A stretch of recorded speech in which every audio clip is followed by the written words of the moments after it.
السلام علیکم ورحمۃ اللہ وبرکاتہ۔ معروف عالم دین مولانا جلیل احسن ندوی رحمہ اللہ کی مشہور و معروف کتاب سفینہ نجات کے باب معاملات کے ذیلی عنوان ناجائز حربوں سے برکت ختم ہو جاتی ہے، حدیث نمبر 170 پیش کرنے کی سعادت حاصل کرتا ہوں۔ بسم اللہ الرحمن الرحیم۔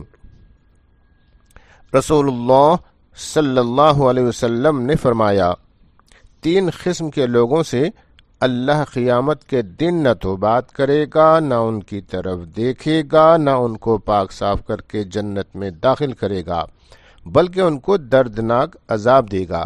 حضرت ابو ذر غفاری رضی اللہ تعالیٰ عنہ نے پوچھا، کون لوگ ہیں یہ بدبخت و نامراد لوگ اے اللہ کے رسول صلی اللہ علیہ وسلم؟